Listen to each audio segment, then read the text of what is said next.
अस्सलामु अलैकुम वरहमतुल्लाहि वबरकातुहु। इन्नल हम्दलिल्लाह नहमदुहु व नस्तईनुहु व नस्तगफिर व नऊज़ु बिल्लाहि मिन शुरूरि अनफुसिना व मिन सय्यिआति अअमालिना। मन यहदिहिल्लाहु फला मुदिल्ल लहु व मन युद्लिल फला हादिय लहु व अशहदु अन ला इलाहा इल्लल्लाह व अन्न मुहम्मदन अब्दुहु व रसूलुहु अम्मा बाद। கண்ணியத்திற்கும் பெருமதிப்பிற்கும் உரிய எல்லாம் வல்ல அல்லாஹுவின் அடியார்களே, புனிதம் நிறைந்த ரமலானுடைய மாதத்திலே இரவு தொழுகையை நிறைவேற்றிவிட்டு அல்லாஹுடைய மார்க்கத்தை அறிந்து கொள்ள வேண்டும் என்ற நல்ல நோக்கத்திலே இந்த சபையிலே நாம் எல்லாம் ஒன்று கூடியிருக்கின்றோம். இந்த வாய்ப்பை நமக்கு ஏற்படுத்தி தந்த வல்ல ரஹ்மான் அல்லாஹுக்கே புகழ் அனைத்தும் என்று அல்லாஹை போற்றி போந்தவனாக இந்த உரையை துவங்குகிறேன். உரையுடைய தலைப்புக்குள் செல்வதற்கு முன்னால் திருமறை குர்ஆனுடைய ஒரு வசனத்தை உங்களுக்கு ஞாபகப்படுத்த நான் கடமைப்பட்டிருக்கின்றேன். என்ன வசனம்? 67வது அத்தியாயம் சூரா அல் முல்க். அதுல ஆரம்பத்தில் அல்லாஹ் ஒரு செய்தியை சொல்றான். அல்லதி ஹலகல் மௌத வல் ஹயாத லியப்லுவக்கும் அய்யுக்கும் அஹ்சனு அமலா. இந்த வசனம் எல்லாத்துக்கும் தெரியும். என்ன அர்த்தம் தெரியுமா? அல்லதி ஹலகல் மௌத வல் ஹயாத லியப்லுவக்கும் அய்யுக்கும் அஹ்சனு அமலா.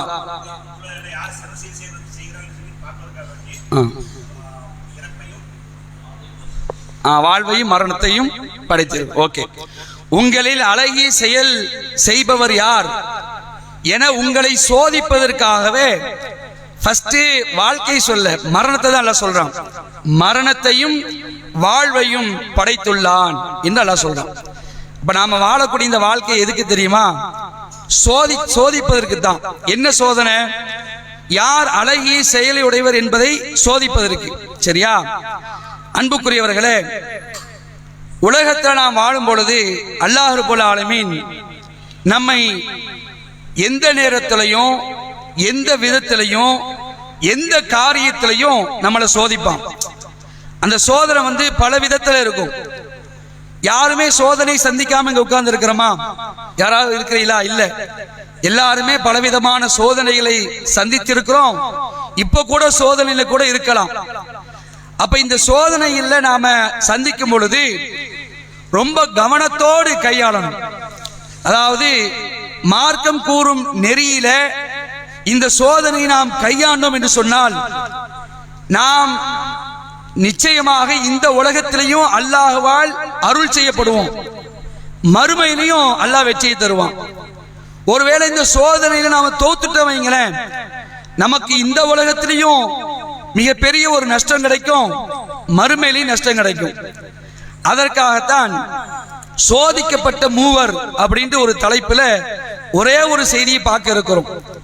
புகாரியில 3624 இந்த செய்தி புகாரி இமாம் பதிவு பண்ணியிருக்கிறாங்க. அபூ ஹுரைரா ரலியல்லாஹு அன்ஹு அறிவிக்கிறாங்க. சரியா? என்ன பாத்தீங்கன்னா, அல்லாஹ்வுடைய தூதர் ஸல்லல்லாஹு அலைஹி சொல்லி காட்டுறாங்க, இன்ன சலாசத்தன் ஃபீ பனி இஸ்ராயில், பனு இஸ்ரவேலர்கள் சமுதாயத்தில் ஒரு 3 நபர்கள் இருந்தார்கள். புகாரியில 3464 3464. சரியா? இலக்கம் தப்பா சொல்லிட்டேன், 3464. பனி இஸ்ராயில் சமுதாயத்தில் ஒரு 3 பேர் இருந்தார்கள். இந்த 3 பேர் யாரெல்லாம்? அபரச, ஒருவர் தொழுநோய் பிடித்தவராக இருந்தார். இரண்டாவது அக்ரா, இரண்டாவது உள்ளவர் தலையில முடி இல்லாம வழுக்கை தலையோடு இருந்தார். மூணாவது பார்வை இல்லாத குருடராக இருந்தார். யாரெல்லாம் சொல்லுங்க? தொழுநோய் பிடித்தவர், வழுக்கத்தலை உள்ளவர், பார்வை இல்ல, 3 பேர். இந்த 3 பேர் இருக்கிறாங்க. பாருங்க, ரசூலுல்லாஹ் சொல்றாங்க, பதா லில்லாஹி அஸ்ஸ வஜல் ஐ யப்தலியஹும் ஃபபஅஸ இலைஹிம் மலகா. அல்லாஹ் இந்த 3 பேரையும் சோதிக்க நாடுறான் அல்லாஹ். அப்படி சோதிக்க நாடும் பொழுது ஒரு வானவர் அல்லாஹ் செய்றான், இந்த 3 பேர்கிட்ட அனுப்புறான். இந்த வானவர் என்ன செய்றாரு, 3 நபர்கள்ட்ட ஒவ்வொரு விதத்துல வராங்க. முதல்ல தொழுநோயாளி இருக்கிறார் இல்லையா, அவர்கிட்ட வராங்க. தொழுநோயினா நீங்க பார்க்கலாம், தோல்லாம் ரொம்ப மோசமான ஒரு நிலையா இருக்கும், யாரும் பக்கத்துல சேர்க்க மாட்டாங்க, அப்படிதானே? தொழுநோய் பிடித்தவர்களை அவர் ரொம்ப சமுதாயம் ரொம்ப சிரமப்படுவாங்க. அல்லாஹ் நமக்கு பெரிய அருள் புரிஞ்சிருக்கிறான், இது மாதிரி ஆக்கிட்டான்னு வைங்களேன், அதெல்லாம் ரொம்ப சிரமம். அப்படி சோதனைக்கு உள்ளாக்கப்பட்டவர்கிட்ட அல்லாஹ் சோதிக்க அனுப்புறான். மலக்கு போய் கேட்கிறாங்க, பாருங்க என்ன கேட்கிறாருன்னா, ஐயு ஷைஇன் அஹப்பு இலைக், அந்த தொழுநோயாளிகிட்ட கேட்கிறாங்க, உனக்கு என்ன பிடிக்கும் அப்படின்னு கேட்கிறாங்க. அவர்கிட்ட கேட்டா தொழுநோயாளி இருக்கிறாரு, அவர்கிட்ட போய் கேட்கிறாங்க, உனக்கு என்ன பிடிக்கும் அப்படிங்கிறாரு. இப்ப நமக்கு அந்த கஷ்டம் இருக்கும் போது, அந்த கஷ்டம் இருக்கக்கூடிய நேரத்தில் ஒருத்தர் வந்து கேட்கிறாரு, நம்ம எதை சொல்லுவோம்? அந்த கஷ்டத்தை தானே சொல்லுவோம். அதாவது சொல்றாரு, லவுனுன் ஹசனுன் ஓ ஜில்துன் ஹசனுன், நல்ல நிறம் எனக்கு வேணும். எனக்கு என்ன வேணும்? நல்ல நிறம் வேணும், நல்ல தோல் வேணும் அப்படிங்கிற, இதுதான் எனக்கு ரொம்ப பிடிக்கும் சொல்லிட்டு அவர் சொல்றாரு, மக்கள் என்னை விரக்தியில், என்னை என்னுடைய வியாதியின் காரணமாக என்னை எல்லாரும் அருவருப்பா பார்க்கறாங்க, எல்லாம் ஒரு மோசமான ஒரு நிலையை என்னை கையாளுறாங்க, எனக்கு நல்ல தோல் வேணும், நல்ல நிறம் வேணும் அப்படின்னு அவர் சொல்றார். உடனே அந்த வானவர் அந்த தொழுநாயோடைய தோல்ல தடவுறார். அப்படியே தடவுன உடனே அந்த வியாதி சரியாகி அவருக்கு நல்ல நிறம் நல்ல தோல் வந்து விட்டது. சரியா? அல்லாஹ் ரப்பல் ஆலமீன் எப்படி சோதிக்கிறான் பாருங்க. அவருக்கு அழகிய நிறமும் அழகிய தோலும் தரப்பட்டன. அதுக்கப்புறம் கூடுதலா இன்னொரு விஷயத்தை கேட்கிறாங்க. அந்த வானவர் கேட்கிறார், ஐயுல் மாலி அஹப்பு இலைக், உங்களுக்கு எந்த செல்வம் ரொம்ப விருப்பமானது? அடுத்தது பொருளாதாரத்தை கொடுக்கிற அல்லாஹ், உங்களுக்கு என்ன செல்வம் விருப்பமானது? அப்ப அவர் சொல்றாரு, எனக்கு ஒட்டகம் ரொம்ப பிடிக்கும், அல்லது மாடு எனக்கு ரொம்ப பிடிக்கும் அப்படின்னு சொன்ன உடனே அந்த மலக்கு சொல்றாங்க, இதோ ஒரு ஒட்டகத்தை நீ வச்சிக்க அப்படின்ட்டு ஒரு கருவுற்ற ஒரு ஒட்டகத்தை நினைச்சாங்க அவருக்கு கொடுக்கறாங்க. சொல்லிட்டாங்க. வானவர் சொல்றாரு, யுபாரிக்குல்லாஹு லக ஃபீஹா, இதில் உனக்கு பரக்கத் வளர்ச்சி வழங்கப்படும். ஒரு ஒட்டகம் தான் அது, கருவுற்ற ஒட்டகம், இதை நீ வச்சிக்க, உனக்கு மிகப்பெரிய ஒரு பரக்கத் செய்யப்படும் அப்படின்னு ஒரு சொல்லி முடிக்கிறார். இந்த சம்பவம் நடக்குது. அதுக்கப்புறம் அந்த வானவர் ரெண்டாவது யாரு, தலையில முடி இல்லாதவங்க, வழுக்கை தலையரிடம் சென்றாங்க. இதே மாதிரி கேட்கிறாங்க, ஐயு ஷையுன் அஹப்பு இலைக், உனக்கு மிகவும் விருப்பமானது எது? அப்ப அவர் சொல்றாரு, ஷஅருன் ஹஸனுன் வ யذهபு அன்னி ஹதா கதிரனியர் நாஸ், அழகான முடி எனக்கு வேணும், அழகான முடி எனக்கு வேணும். வழுக்கையனா இருக்கிற காரணத்தினால எல்லாரும் என்ன செய்றாங்க, என்ன ஒதுக்கி ஒதுக்கி வைக்கிறாங்க அப்படிங்கிற மாதிரி அவங்க சொல்றாரு. உடனே அந்த வானவர் அவருடைய தலையில் என்ன செய்யறாரு, கை வைக்கிறாரு. முடி சூப்பரா வந்துருது, அழகான முடி வந்துருது. அவ்வானவர் அடுத்தது கேட்கிறாங்க, அவருக்கு அழகான முடி வழங்கப்பட்ட உடனே அடுத்தது கேட்கிறாங்க, உனக்கு என்ன செல்வம் பிடிக்கும் அப்படின்னு கேட்கிறாங்க. இவர் சொல்றாரு, எனக்கு மாடு பிடிக்கும் அப்படிங்கிறார். மாடு இருந்தா நல்லா இருக்கும் அப்படிங்கிறார். உடனே ஒரு கருவுற்ற மாடு அவருக்கு கொடுக்கப்படுகிறது. சரியா? கொடுத்தாச்சு. அவருடைய பிரச்சனை தீர்ந்துருது. சொல்லிட்டு அவர் வானவர் சொல்றாரு, யுபாரிக்கு லக ஃபீஹா, இந்த மாட்டில் உனக்கு அல்லாஹ் பரக்கத் செய்வான், அதிகமான பரக்கத்து உனக்கு வழங்கப்படும் என்று சொல்லி முடிக்கிறாங்க. மூணாவது யாரு? மூணாவது தொழுநோயா? நல்ல கவனமா கேட்கணும். கண் பார்வை இல்லாதவர். சரியா? அன்புக்குரிய சகோதரர்களே, இந்த கண் பார்வை இல்லாதவங்க இருக்கிறாங்க இல்லையா, உண்மையிலேயே வாழ்க்கையில மிகப்பெரிய சோதனைங்க. இப்பெல்லாம் நாம இங்க வந்து உட்கார்ந்து இருக்கிறோம்ல, ஏன் உட்கார்ந்து இருக்கிறோம்? கண்ணு இருக்கிறதுனால தான் வந்து உட்கார்ந்து இருக்கிறோம். கண்ணிலாம் வந்து உட்காருவோமா? பார்வை இல்லைன்னா வரமாட்டோம், பார்வையில வரமாட்டோம். கண் பார்வை இல்லைன்னா இங்க வரமாட்டோம். நம்மளோட நிறைய பேர் வாழ்றாங்க பார்வை இல்லாத சகோதரர்கள். அவங்க படக்கூடிய கஷ்டத்தை பாருங்க. சுப்ஹானல்லாஹ், ரொம்ப கஷ்டப்படுவாங்க. ஒரு எட்டு எடுத்து வைக்க முடியாதுங்க, ஒரு எட்டு எடுத்து வைக்க முடியாது. ஒரு ஸ்டிக்கை வச்சுட்டே என்ன செய்வாங்க, வருவாங்க. அதாவது ஒரு சாலையை கடக்கணும்னு சொன்னா யாருடைய உதவியாவது இருந்தா தான் கடக்க முடியும், இல்லைன்னா கடக்க முடியாது. அப்படிதானே? அப்படியே போயிட்டே இருப்பாங்க, தட்டி தட்டி போவாங்க. ஒரு கல்லு ஒண்ணு கடக்கும், எதிரி உள்ள முடிஞ்சு போயிடுச்சு, அவ்வளவுதான். நம்ம தான் சொல்லணும், ஓரமா போங்க, லெஃப்ட் எடுங்க, ரைட் எடுங்க அப்படின்னு சொல்லுவோம், உடனே போவார். இந்த நிலை நமக்கு இருந்தா என்னத்துக்கு ஆகுறது? கொஞ்சம் நினைச்சு பாருங்க. நான் காக்காட்ட ஒண்ணு கேட்கிறேன், உங்களுக்கு ஒரு 10 கோடி நாங்க தரோம். எத்தனை கோடி? 10 கோடி. உங்க 2 கண்ணையும் தருவீங்களா? தரமாட்டோம். அவங்க என்ன, நான் கூட கொடுக்க மாட்டேன். 10 கோடி என்ன இல்ல, ஒரு 100 கோடி தாங்க தர மாட்டேன் அப்படின்னு, அப்படிதானே? இப்ப கண்ணுடைய வேல்யூ பத்திலா? கண்ணுடைய வேல்யூ என்னது? விலை மதிக்க முடியாதது. இந்த கண்ணில ஒண்ணும் பண்ண முடியாது. அதனால அல்லாஹ் குர்ஆன்ல சொல்லி காட்டுறான், அலம் நஜி அல்லாஹு ஐனைன் ஒலிசான ஒஷஃபத்தைன். என்றா மனிதா, உனக்கு பார்க்கக்கூடிய 2 கண்ணை நான் தந்திருக்கேனப்பா, நீ பேசக்கூடிய 2 உதட தந்திருக்கிற, நாக்க அமைச்சிருக்கிறேன். சிந்திக்க மாட்டியா? உன்னை ஊமையா படைச்சிருந்தா, உன்னை பார்வை இல்லாதவனை படிச்சிருந்தால் உன்னுடைய நிலை என்ன? உன் முகத்தை நீ பார்க்க முடியுமா? உன் நேரம் என்னன்னு தெரியுமா? உன் தாயை பார்க்க முடியுமா? உன் தந்தையை பார்க்க முடியுமா? உன்னுடைய மனைவியை பார்க்க முடியுமா?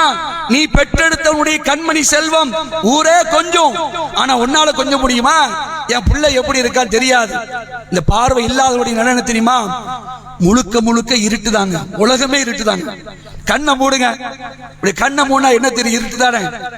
இதுதான் உன்னுடைய வாழ்க்கை முழுவதும். கண்ணு மிகப்பெரிய நியமத்துங்க. இந்த கண்ணை தந்தான் அல்லாஹ் நமக்கு. இந்த கண்ணை தந்ததுக்காகவே நம்ம என்ன செய்யலாம்? வாழ்நாள் முழுவதும் நன்றி செலுத்தினாது ஈடு ஆகாதுங்க. ரசூலுல்லாஹ் இடத்துல சொல்லி காட்டுறாங்க, அல்லாஹ் சொல்வதாகவே சொல்றாங்க, என்னுடைய அடியானுடைய பிரியமான 2ஐ நான் எடுத்து சோதனை செய்தால், அந்த சோதனைக்கு பிறகு அவன் பொறுமையை மேற்கொண்டால் அவனுக்கு என்ன தெரியுமா கூலி? என்ன கூலி? சொர்க்கத்தை தவிர வேறு எது இல்லைங்கிறாங்க ரசூலுல்லாஹ். அல்லாஹ் சொல்றான், என் அடியானுடைய பிரியமான 2, அந்த 2ஐ எடுத்து நான் சோதிக்கிறேன். அவன் பொறுமையா இருந்தா அதுக்கு கூலி என்னதான்? சொர்க்கம் தான். அந்த 2 என்னது தெரியுமா? இந்த 2 கண்ணு. திடீர்னு போக கூட செய்யுங்க, திடீர்னு எடுத்துருவான். சோதனை சும்மா வர நம்ம நினைச்சு பார்த்துட்டு நினைப்போம். பல விதத்துல சோதிப்பாண்டு மார்க்கத்தை சொல்லப்பட்டிருக்க. கண்ணை எடுத்துருவான், காலை எடுத்துருவான். விபத்து வந்துச்சுன்னா உடல் உறுப்பு பாதிப்புன்றோம். பிறக்கும் போதே ஊனமா பிறந்துருவோம். நீங்க காசு, பணம், வீடு, சொத்து, சுகம் இதெல்லாம் 2வதுங்க. முதல்ல அல்லாஹ் நம்மளை கரெக்டா படிச்சிருக்கான் பதிலா, இதுவே அல்லாஹ் நமக்கு செய்ய மிகப்பெரிய அருட்கொடைங்க, பெரிய அருட்கொடை. 2 கைகள், 2 கால்கள், 2 கண்ணு, பேசக்கூடிய வாய், இயங்கக்கூடிய உடல் உறுப்புகள். அல்லாஹ் குர்ஆன்ல சொல்றான், ஒஃபி அன்ஃபுஸியும், உங்களுக்குள்ளே நான் பெரிய சான்றாதல் வச்சிருக்கப்பா. நீ யோசிச்சு பாரு, உன் உடல் அமைப்பு யோசிச்சு பாரு. இந்த நேரத்தில் நிறைய பேர் யாசம் கேட்டு வருவாங்க, நீங்க பார்க்கலாம். யாசம் கேட்டு நிறைய பேர் வருவாங்க. நம்ம பார்க்கிறோம் ஊர்ல சில பேரை. நேத்து ஒரு சகோதரனை பார்த்தேன். அவருக்கு 2 பிள்ளைங்க. அவருக்கு 2 பிள்ளைங்க, எல்லாம் சின்ன சின்ன பிள்ளைங்க. 6 வயசு, 4 வயசு. ஒரு பெண் பிள்ளை, ஒரு ஆம்பளை பையன் 6 வயசு 7 வயசு இருக்கும். அவருக்கு கால் இல்லை, 2 கால் இல்லை, 2 கால் இல்லை, நடக்க முடியாது. அவர் எதுல வராருன்னா, சைக்கிள் அந்த உட்கார்ந்து இருப்பாங்களே, ஹாஸ்பிட்டல்லாம் கொண்டு போனா நோயாளிகளை வச்சு தள்ளிட்டு போமா இல்லையா, அந்த சைக்கிள் வீல் சேர்ல கொண்டு போறாங்க. வீல் சேர்ல போறாங்க, வீல் சேர்ல தள்ளிட்டு போறாங்க. அவர் எந்த அளவுக்கு கஷ்டத்துல இருக்காரு பாருங்களேன். அந்த வீல்ல டயர் இல்லைங்க. வீல் என்ன இல்லை? டயர் இல்லை, அந்த இரும்பு ராடு தான் இருக்குதுங்க. தன்னுடைய தகப்பன அந்த பையன் தள்ளுறாங்க. தன்னுடைய தகப்பன அந்த 6 வயசு பையன் தள்ளுறான். தள்ளிட்டே போயிட்டு இருக்கும் பொழுது திடீர்னு பஸ் வந்துருச்சு. திணறி போய் நிக்கிறான். அப்படியே அவராலே முடியல. எப்படிப்பட்ட சோதனை பார்த்தீங்களா? அப்புறம் ஒருத்தர் என்ன பண்ணார், வந்து தள்ளி விட்ட உடனே பஸ் போகுது. அது இப்ப அந்த பையன் தள்ளிக்கிட்டே போறான். அதாவது வீல் இருந்தா தான் நல்ல தள்ளுறதுக்கு ஈஸியா இருக்கும். அந்த டயர் இருந்தா தான். டயர் இல்லைன்னா தள்ளுறது கஷ்டம். இருந்தாலும் தள்ளிட்டே போறான், சொல்லி போறார். இதெல்லாம் நம்ம வாழ்க்கையில பார்ப்போம், நிறைய பார்ப்போம். அப்ப அல்லாஹ் எவ்வளவு பாக்கியம் புரிஞ்சிருக்கான் பார்த்தீங்களா? சுப்ஹானல்லாஹ். காலை தந்திருக்கான், கைகளை தந்திருக்கான், கண்ணை தந்திருக்கிறான். இவ்வளவு அருளுக்கு நல்லா நம்மளுக்கு புரிஞ்சிருக்கிறான். அப்ப கண்ணுங்கிறது ரொம்ப பெரிய விஷயங்க. அப்படிப்பட்ட அந்த கற்பார்வை இல்லாதவர்கிட்ட தான் இவங்க போய் கேட்கிறாங்க, ஐயு ஷைஇன் அஹப்ப இலைக், உங்களுக்கு பிரியமானது எது அப்படின்னு கேட்கும் பொழுது, எனக்கு பார்வை வேணும் அப்படிங்கிறார். எனக்கு பார்வை வேணும். அவர் சொல்றாரு, யருத்துல்லாஹ இலைய பசரி ஃபஅப்சிரு பிஹின்னாஸ், அல்லாஹ் எனக்கு பார்வையை திரும்ப கொண்டு வர வேண்டும், அந்த பார்வையினால எல்லா மக்களையும் நான் பார்க்கணும், இதான் எனக்கு ரொம்ப பிரிஞ்சோன்னு அவர் கண் பக்கத்துல கைய வைக்கிறாரு. கண்ணு தெரியுது, பார்வை தெரிஞ்சிருது. உங்களுக்கு என்ன செல்வம் பிடிக்கும்? முதல்ல உள்ளவர் என்ன செல்வம் பிடிக்கின்றாரு? பக்கரா, ஒட்டகம். இரண்டாவது உள்ளவர் மாடு, மாடு. மூணாவது உள்ளவர் ஆடு கேட்கிறார், ஆடு. ஆடு எனக்கு பிடிக்கும். உடனே ஒரு கருவுற்ற ஆடு நினைச்சாங்க கொடுத்து, யுபாரிக்குலஹா, உங்களுக்கு அல்லாஹ் என்ன செய்வதில்ல பரக்கத் செய்வான் அப்படின்னு உடனே முடிஞ்சு போச்சு. இந்த சம்பவம் நடக்குது. இதுக்கப்புறம் என்ன பாத்தீங்கன்னா 3 பேரும் செல்வ சீமான். இந்த தொழுநோயாளி இருந்தார்ல, அவருக்கு ஒட்டகம் எப்படி இருக்க, ஒரு கணவாய் நிறைய இருக்கு, ஒரு கணவாய் நிறைய இருக்கு. இந்த மாட்டை கொடுத்தாங்களே வழுக்கை தலையா உள்ளவர், அவருக்கு ஒரு கணவாய் நிறைய மாடு இருக்கு, இவருக்கு ஒரு கணவாய் நிறைய ஆடு இருக்கு. கொடுத்தாச்சா? அதுக்கப்புறம் அல்லாஹ் என்ன பண்றான், இதே மலக்க அதே தோற்றத்துல திரும்ப அனுப்புறான். இந்த 3 பேர்ட்டையும் அனுப்புறான். 3 பேர்ட்டையும் அனுப்பும் போது, அப்போ முதல்ல இந்த தொழுநோயா இருந்தார் இல்லையா, அவர்கிட்ட நிக்கிறாங்க. என்று என்ன சொல்றாங்க, இந்த மலக்கு சொல்றாரு, நான் ஒரு ஏழை, நான் ஒரு ஏழை மனிதன், நான் ஒரு பயணத்துல இருந்தேன், எனக்கு வாழ்வாதாரம் அறுபட்டு விட்டது, செலவுக்கு இருந்த பணமும் தீர்ந்து விட்டது, இன்று உதவிக்கான எந்த வழி எனக்கு இல்லை, அல்லாவையும் உன்னையும் தவிர. அந்த தொழுநோயாளி அந்த நோய் நீக்கப்பட்டோட கேட்கிறாங்க, அல்லாவையும் உன்னையும் தவிர எனக்கு யாரும் இல்லை, உனக்கு அழகிய நிறத்தையும் அழகிய தோலையும் செல்வத்தையும் கொடுத்த இறைவனின் பெயரால் உன்னிடம் ஒரே ஒரு ஒட்டகத்தை நான் கேட்கிறேன், எனக்கு நீ ஒரு ஒட்டகத்தை தான், அந்த ஒட்டகத்துல நான் பயணம் செஞ்சு செய்வேன், என் இடத்துக்கு நான் போயிடுவோம்ப்பா அப்படிங்க. இவற்ற ஒட்டகம் எப்படி இருக்குது? கணவாய் நிறைய இருக்குது. அதன் வாயிலாக நான் பயணத்தில் நான் போக வேண்டிய இடத்தை சென்றடைவேன் என்று சொன்னார். அதற்கு அந்த மனிதர் சொல்றாரு, இப்ப நிறைய பேர் சில பேர் நம்ம இந்த பொருளாதாரத்தை கேட்டு போவோம்ல, அப்படி போகும்பொழுது செய்யுங்களேன் ஏதாவது பண்ணுங்களேங்கும் போது எனக்கு நிறைய கமிட்மெண்ட் இருக்கும்பாங்க. நல்ல நிறைய இருக்கத்தான் செய்யும், லம்பா வச்சிருப்பாங்க, ஆனாலும் எனக்கு நிறைய கடமைகள் இருக்கு, இப்ப இதை வச்சுக்கிட்டு ஒன்று சில கொஞ்சமா கொடுப்பாங்க, இதை கொடுக்க கூட மாட்டாங்க. இந்த மனிதர் கொடுக்கவே இல்லைங்க, எனக்கு நிறைய கடமைகள் இருக்குது, நீ கேட்டதை என்னால தர முடியாது அப்படின்னு வானவர்கிட்ட சொல்றார். உடனே அந்த வானவர் சொல்றாங்க, உன்னை எனக்கு நல்லாவே தெரியும்பா, நீ யாரு தெரியுமா, நீ எந்த நிலையில என்ன தெரியுமா, நீ கஷ்டப்பட்டுட்டு இருந்த, நீ ஏழையா இருந்த, தொழுநோயால மக்கள்லாம் உன்னை ஒதுக்கி வச்சிருந்தாங்க, ஆனா அல்லாஹ் தானே உனக்கு தந்தா, அல்லாஹ் தானே இந்த நிறத்தை தந்தா, அல்லாஹ் தானே இந்த செல்வத்தை தந்தா அப்படிங்கிற மாதிரி சொன்ன உடனே அவர் என்ன பண்றாரு, அப்படியே அந்தர்பல்ட்டி சொல்லி சொல்றாரு, என்ன எனக்கு அல்லாஹ் தந்தானா, எப்பா இந்த நேரம் இந்த தோழி இந்த ஒட்டகம் இதெல்லாம் எனக்கு பரம்பரையா உள்ளது அப்படிங்கிறாரு. இது பரம்பரையா உள்ளது, வாழையடி வாழையாக இந்த செல்வம் இதெல்லாம் எனக்கு கிடைச்சது, என்னுடைய முன்னோர்கள் வாரிசாக நான் பெற்றுக்கொண்டேன்னு பதிலளித்தார். உடனே வானவர் சொல்றாரு, நீ இப்ப சொன்னல இந்த கூற்றுல நீ பொய்யனாக இருந்தால், பொய் தான் சொல்றாரு, இந்த கூற்றுல நீ பொய்யனாக இருந்தால் நீ முன்னாடி எந்த நிலையில இருந்தியோ அதே நிலையில் அல்லாஹ் உன்னை மாற்றி விடட்டும் என்று சொன்னார். சொல்லிட்டாரு, போயிட்டார், சொல்லிட்டு போயிட்டார். அடுத்த இரண்டாவது யாரு? வழுக்கை தலையா உள்ளவர். இதே மாதிரி இந்த தொழுநோயை சொன்னார்ல, தொழுநோயில் உள்ளவர் இதே பதில தான் அவரும் சொல்றாரு. அவரும் கொடுக்க மாட்டேன்டாரு, எனக்கு நான் ரொம்ப முன்னாடியே உள்ளது இதுதான் அப்படிங்கிற மாதிரி சொல்லிடுறாரு. மூணாவதா இந்த கண் பார்வை இல்லாம இருந்தாங்க இல்லையா, அவருக்கு கண் வந்துச்சு, பார்வை வந்துருச்சு. அவர்கிட்ட போய் நினைச்சாங்க, கேட்கிறாங்க, நான் ஒரு ஏழை, நான் ஒரு பயணத்தில் இருந்தேன், என்னுடைய காசு படம்லாம் தீர்ந்து போச்சு, உங்ககிட்ட ஆடு இருக்குது, நான் ஆடை நீங்க கொடுங்களேன் அப்படின்ட்டு கேட்கிறாங்க. ஏன்னா இப்போ எனக்கு அல்லாவையும் உங்களையும் விட்டா வேற யாருமே எனக்கு உதவி செய்ய முடியாது, ஒரு ஆடு ஒண்ணு தாங்கல என்று அவர் கேட்கிறார். குருடாராய் இருந்த பார்வையற்ற அந்த மனிதர் அந்த வானவரிடம் சொன்னால் என்ன சொன்னார் தெரியுமா, நான் குருடனாக இருந்தேன், அல்லாஹ் எனக்கு பார்வையை தந்தான், இதான் நன்றி. இதுதான் யோசிக்கணும். நான் ஏழையாக இருந்தேன், என்னை பணக்காரனாக ஆக்குறது யாரு? வல்ல ரஹ்மான் அல்லாஹ் தான் எனக்கு என்ன செஞ்சான், செல்வத்தை தந்தான். ஆகவே அவன் தான் எனக்கு இதை தந்தான், நீங்க என்ன விரும்புறீங்களோ அதை நீங்க எடுத்துக்கங்க அப்படின்னு அவர் சொல்றாரு.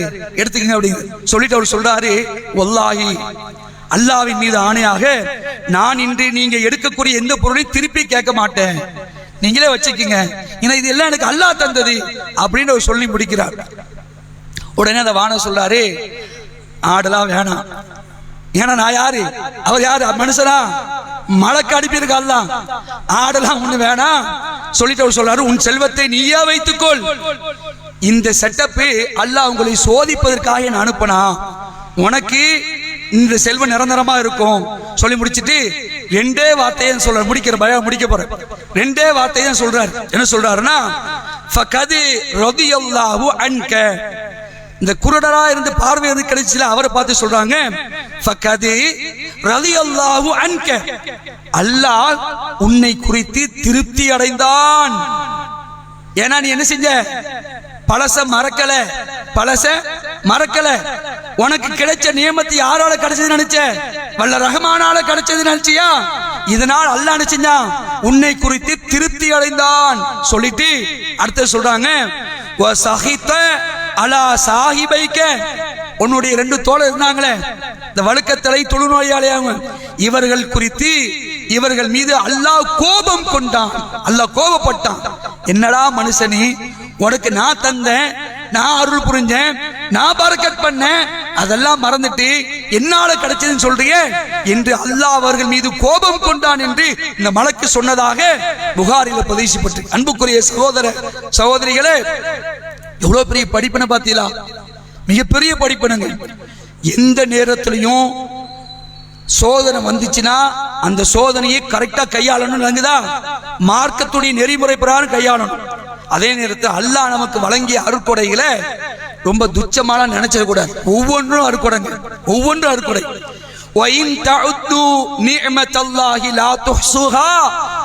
அல்லாஹ் உங்களுக்கு வழங்கிய அருட்கொடைகளை உங்களால் எண்ணி பட்டியலிட முடியுமா, கணக்கிட முடியுமா என்றால் ஒரு காலம் முடியாது. அவ்வளவு நியமத்துகளை அல்லாஹ் உங்களுக்கு தந்திருக்கிறான். நோய் இல்லாம ஆரோக்கியமா இருக்கு, அதே பெரிய அருட்கொடைங்க. நோய் இல்லாம இருக்கிறோம்ல, இதே பெரிய அருட்கொடை. ஹாஸ்பிட்டல்ல போய் பார்த்தா தெரியும், ஆக்சிஜன் பிரச்சனை இருக்கா இல்லையா, மூச்சு அவங்களால இயற்கையாக விட முடியல, செயற்கையா ஆக்சிஜன் வச்சு செய்யறாங்க. இப்படி அல்லாஹ் நமக்கு ஏராளமான அருட்கொடைகளை வழங்கி இருக்கிறான். இந்த அருட்கொடைகளுக்கெல்லாம் நாம் என்ன செஞ்சா நன்றி செலுத்தக்கூடிய மக்களா இருக்கும். ரசூலுல்லாஹ் நின்று தொழுவாங்கல்ல, நமக்கெல்லாம் பார்க்குறோம் தொழுகைக்கெல்லாம் ரொம்ப கஷ்டமா தான் இருக்குது. கூட்டம் கடைசி 10ல சில நேரத்தில் அதிகமா வருது, 2வது 10ல இல்ல, ரொம்ப சிரமமா இருக்குது. ஒரு மணி நேரம் தான் தொழுவோம். எவ்வளவு நேரம் தொழுவோம்? 1 மணி நேரம். அதுவே டப்பா டான்ஸ் ஆடுதுமாங்களே, அது மாதிரி ருக்குவுல போகும்போது வந்து சேர்ந்துரும். இமாம் என்ன செய்வார், இப்படி பெருசா ஓதுவார், ஓதிட்டே இருக்கும் பொழுது ருக்குவுல போகும்னா உடனே வந்து சேர்ந்துரும். ஏன்னா அதுக்கு நம்ம நிக்க முடியல. இது தப்பு இல்லை, நம்மளால முடியல. லாயு கல்லிஃபுல்லாஹு நஃப்ஸன் இல்லா உஸ்ஸாஹா. அதாவது வணக்க வழிபாடு சிரமமா இருந்துச்சுன்னா அல்லாஹ் செய்ய மாட்டான், நமக்கு கொட்ட முடிக்க மாட்டான். சரியா? அப்ப அதுவே நம்மளால முடியல. ரசூலுல்லாஹ் நின்று தொழுவாங்க. எப்படி தொழுவாங்கன்னா, கால் வீங்கிடும், கால் என்ன செஞ்சிடும், கால் வீங்கிடும், வீங்கி வெடிப்பூற்றும், கால் வெடிப்பூற்றும், மணிக்கணக்கில் தொழுவாங்களாம். ஆயிஷா இதை பார்த்துட்டே இருக்கிறான். ஆயிஷா இதை பார்த்துக்கிட்டே இருந்துட்டு ரசூலுல்லாஹ்வுடைய அந்த தொழுகையுடைய வர்ணனை சொல்றாங்க. கால் வீங்கும், காலில் வெடிப்பு வந்துடும். ரசூலுல்லாஹ் அப்படி கையேந்தி துவா செய்வார்கள். கையேந்தி துவா செய்யும் பொழுது அவர்களுடைய கண்கள் இருந்து கண்ணீர் தாறுமாறா கொட்டும், அப்படியே வடியும், கண்ணை நடையும், தாடி நடையும், தாடிகள் நடைந்து கீழே தரையில ஓடுவாங்க. இன்னைக்காக நமக்கு கண்ண வரைக்காக கண்ணீர் வந்திருக்குதா யோசிக்கணும். தாடி நடைகிற அளவுக்கு கண்ணீர் வந்திருக்கிறதா? நம்ம செய்த பாவத்தெல்லாம் நினைச்சு பார்த்து அல்லாஹ்ட்ட தௌபா கேட்கணுங்க. முன்பின் பாவங்கள் மன்னிக்கப்பட்ட நபிகளார் அதுதான் கேட்கிறேன். ஆயிஷா அல்லாஹ்வுடைய தூதரே, உங்களுடைய பாவத்தெல்லாம் அல்லாஹ் மன்னிச்சுட்டானே, நீங்க தான் சொர்க்கத்துக்கு போக போறீங்க. முதல் நபர் ரசூலுல்லாஹ் தாங்க, என்ட்ரி ஃபர்ஸ்ட் ரசூலுல்லாஹ் தான், வேற யாரும் உள்ள போக முடியாது. எவ்வளவு பெரிய பாக்கியம் பார்த்தீங்களா? அப்பதான் ரசூலுல்லாஹ் கேட்கிறாங்க, ஏன் இவ்வளவு சிரமம் எடுக்கிறீங்க, ஏன் இவ்வளவு கால்கள் வீங்கும் அளவுக்கு வெடிப்புடக்கூடிய அளவுக்கு நீங்க தொழுறீங்க? அப்ப ரசூலுல்லாஹ் சொல்றாங்க, அஃபலா அப்தன் அக்கூட ஷக்கூரா, என்னுடைய இறைவனுக்கு நான் நன்றியுள்ள அடியானா இருக்க விரும்புறேன். இவ்வளவு அருள் புரிஞ்சிருக்கிறான். அருள்னாலும் அல்லாஹ் அருள் புரிஞ்சிருக்குதான். ஆனா கஷ்டங்க. ரசூலுல்லாஹ்வுடைய வாழ்க்கையில நீங்க பாத்தீங்கன்னா நம்மளால பக்கத்துலாம் போக முடியாது. அவ்வளவு கஷ்டம், அவ்வளவு துன்பத்திலையும் ரசூலுல்லாஹ் அல்லாஹ்வுக்கு நன்றி செலுத்தக்கூடிய விஷயத்துல ரொம்ப கவனமா இருந்தாங்க. இது மாதிரி நாம் அல்லாஹ் நமக்கு செய்த அருட்கொடைக்கு நன்றி செலுத்தக்கூடிய மக்களாக இருப்போம். அதே மாதிரி அல்லாஹ் நம்மை சில நேரங்களில் சோதனைக்கு உள்ளாக்கினான் என்றால் அந்த சோதனையை பொறுத்து கொண்டு அல்லாஹ்வுக்காக சபூர் செய்து நாம் அதை கரெக்டான மாதிரி கையாண்டோம் என்று சொன்னால் இந்த உலகத்திலே அல்லாஹ் நினைவான், நம் மீது சாந்தியை சமாதானத்தை இறக்குவான், நம்மை பொருந்திக் கொள்வான். நாளை மறுமையிலையும் அல்லாஹ் நினைவான் நமக்கு வெற்றியை தருவான். அப்படிப்பட்ட நன்மக்களாக அல்லாஹ் ரப்பல் ஆலமீன் உங்களையும் என்னையும் நம்முடைய குடும்பத்தவர்கள் அனைவர்களையும் ஆக்கி அருள் புரிவானாக என்று அல்லாஹ்விடத்திலே பிரார்த்தித்தவனாக இந்த உரையை முடித்துக் கொள்கின்றேன். வாஹிர் தாவானா அனில் அல்ஹம்துலில்லாஹி ரப்பில் ஆலமீன். நேத்து என்ன துவா பார்த்தோம் சொல்லுங்க பார்க்கலாம். நேத்து ஒரு துவா பார்த்தோம்ல, பார்த்தோமா இல்லையா? அந்த துவா சொல்லுங்க பார்க்கலாம் யாராவது.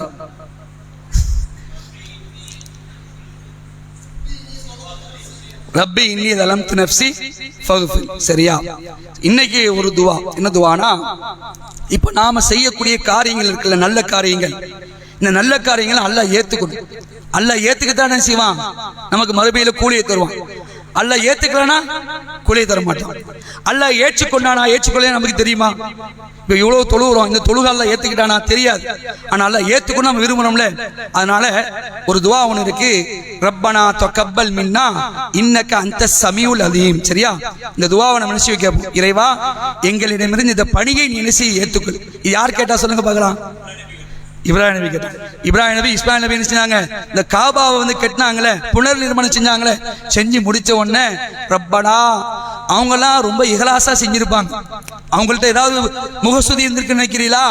அவங்களால முகஸ்துதிலாம் இருந்துக்கு முகஸ்துதி இல்லாமலேயே செஞ்ச இப்ராஹிம் நபி என்ன செய்றாங்க, ரப்பனா தகப்பல் மின்னா இன்னக அன்த ஸமீஉல் அலீம். இறைவா எங்களிடமிருந்து இந்த பணியை நீ ஏத்துக்கோ.